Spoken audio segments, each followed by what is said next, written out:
Right around 12, maybe 12:45, we got the breaking news that Angelo Harrod has been found guilty in the murder of Michelle Cummings. Now, just to give you a backstory here, Michelle Cummings was a Naval Academy mom. She was visiting Annapolis for the induction of her son into the Naval Academy when prosecutors say she was struck and killed by a stray bullet. This is a case that lasted for a little bit over 2 weeks.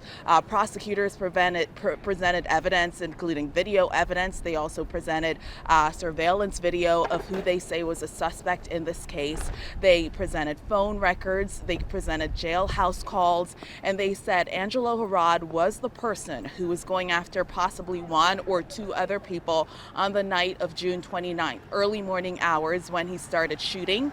And then a bullet went across through some trees and struck Michelle Cummings, who was in town, as I mentioned, for her son's induction. She was on the patio of the Graduate Hotel with her husband and friends when she was struck.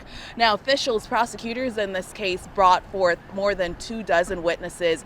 Testimony went on for days, for several hours. There were scientists who came in who said there was a particular piece of clothing that they tested that had Angelo Harrod's DNA on the clothing. They also said that piece of clothing had gunshot residue, and officials are saying this is evidence. This was proof that Angelo Harrod was the person who was in that area and possibly the person who fired the shot. They're not quite sure if it was the fatal shot because there were two people involved here, but they're saying he was the person who was in that area who fired shots and now has been found guilty of the murder of Michelle Cummings.